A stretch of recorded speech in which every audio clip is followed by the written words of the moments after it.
This is the Black Panther Party for Self-Defense 10-point program and platform. We want freedom. We want power to determine the destiny of our black community. We believe that black people will not be free until we are able to determine our destiny.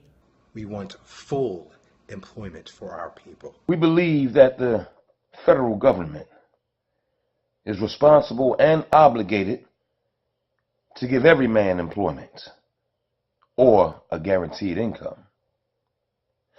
We believe that if the white American businessman will not give full employment, then the means of production should be taken from that businessman and placed in the community, so that the people of this community can now organize and employ all of its people and begin to give a higher standard of living. We want an end to the robbery by the capitalists of our black community.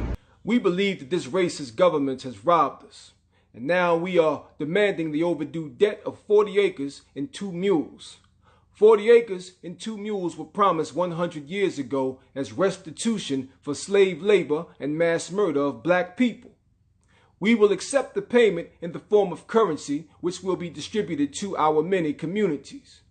The Germans are now aiding the Jews in Israel for the genocide of the Jewish people. The Germans murdered 6 million Jews. The American racist has taken part in the slaughter of over 50 million black people. Therefore, we feel that this is a modest demand we make. We want decent housing fit for the shelter of human beings. We believe that if the white landlords will not give decent housing to our black community, then the housing and the land should be made into cooperatives so that our community, with government aid, can build and make decent housing for the people. We want education for our people that exposes the true nature of this decadent American society. We want education that teaches us our true history and our role in the present day society. We believe in an educational system that will give to our people knowledge of self.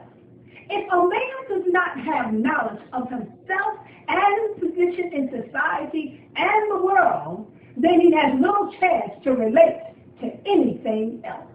We want all black men to be exempt from military service. We want an immediate end to police brutality and the murder of black people. We, the people, know we can end police brutality within our black communities by organizing our black defense groups to police those racist cops, to go against oppression and brutality.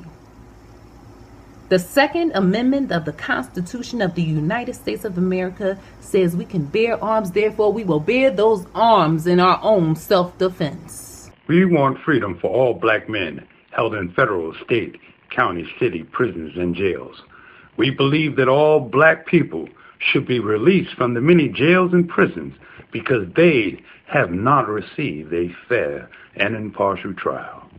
We believe that the courts should follow the United States Constitution so that black people will receive fair trials. The 14th Amendment to the United States Constitution gives a man the right to be tried by his peers.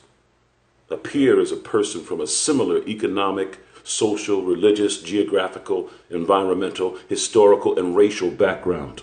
To do this, the courts will be forced to select a jury from the black community from which the black defendant comes from. We have been and are being tried by all white juries who have no understanding of the average reasoning of the black community.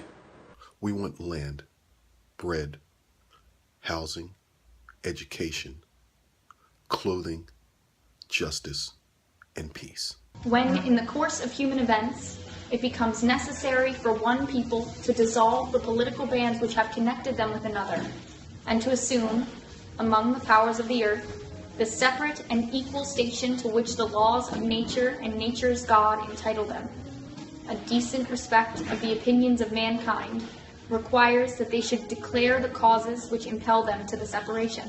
We hold these truths to be self-evident, that all men are created equal, that they are endowed by their Creator with certain inalienable rights, that among these are life, liberty, and the pursuit of happiness, that to secure these rights, governments are instituted among men, deriving their just powers from the consent of the governed, that whenever any form of government becomes destructive of these ends, it is the right of the people to alter or abolish it, and to institute a new government, laying its foundation on such principles and organizing its powers in such form as to them shall seem most likely to affect their safety and happiness.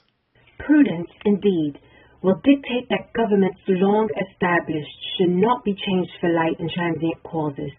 And accordingly, all experience hath shown that mankind are more disposed to suffer, while evils are sufferable than to right themselves by abolishing the forms to which they are accustomed.